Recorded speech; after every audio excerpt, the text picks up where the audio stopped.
Hello বন্ধুরা, কেমন আছেন সবাই? রসাইখানাতে আবারও স্বাগত জানাই। আজকের মেনু কোরিয়ান জনপ্রিয় খাবার র‍্যামেন নুডলস। এটা খেতে ঝাল ও টেস্টি হবে। আজকাল র‍্যামেন নুডলস এদেশে অনেক জনপ্রিয় হয়েছে। অনেকভাবে এটি রান্না করা যায়। আমি চেষ্টা করেছি খুব সহজভাবে এটি বানাতে। আমার চ্যানেলটি সাবস্ক্রাইব না করে থাকলে সাবস্ক্রাইব করার অনুরোধ রইল। চলুন তাহলে শুরু করি।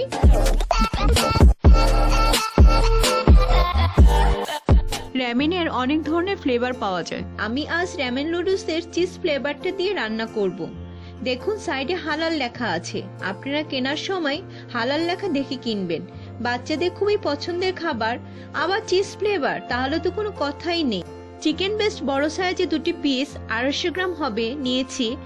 একটি কাঁটা চামচ দিয়ে এপিট ওপিট এরকম করে নিয়েছি যাতে মশলাগুলো ভালোভাবে মাংসের মধ্যে ঢুকে যায়।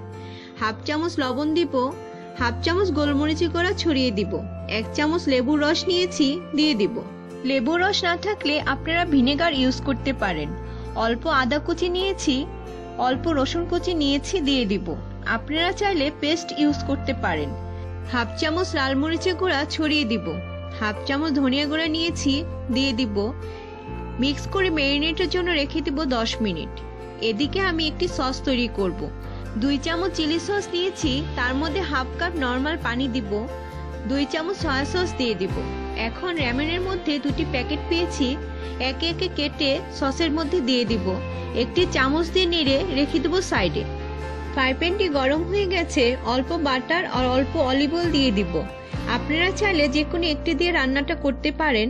সেই ক্ষেত্রে যেটি দিয়ে রান্না করতে চান সেটির পরিমাণ একটু বাড়িয়ে দিবেন। এটা পুরোটাই আপনার উপর ডিপেন্ড করছে। বাটারটা গলে গেলে ম্যারিনেট করা চিকেনগুলো দিয়ে দিব।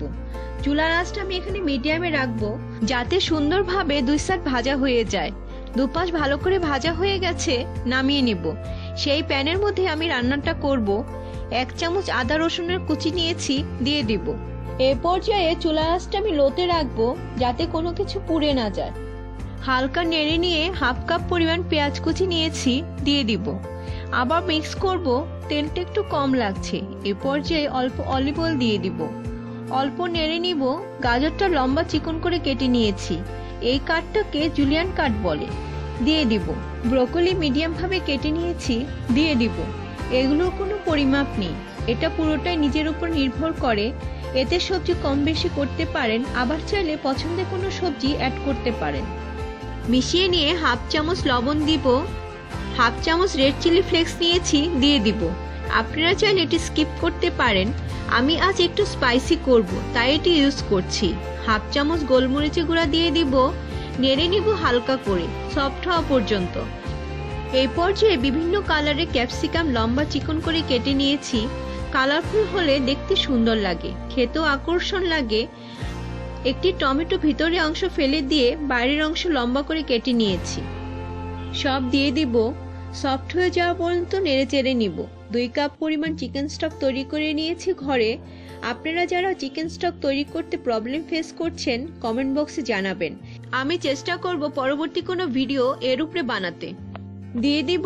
এই চিকেনের স্টকের পানিতেই সবজি হালকা সফট হবে, বেশি নরম করব না। 2টি চিকেনের ফ্রাই থেকে একটি চিকেন ছোট টুকরো করে কেটে নিয়েছি, দিয়ে দিব। সবজির সাথে ভালোভাবে মিশিয়ে দিব। এখন র‍্যামেনের প্যাকেট থেকে বের করে এর মধ্যে দিয়ে দিব।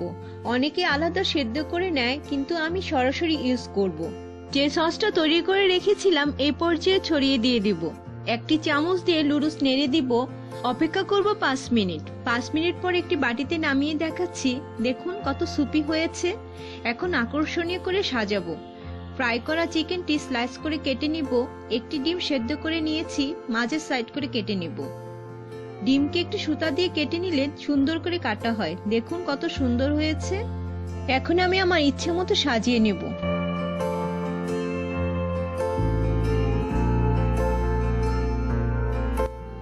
পরিবেশনের জন্য রেডি আমাদের জনপ্রিয় র‍্যামেন নুডলস।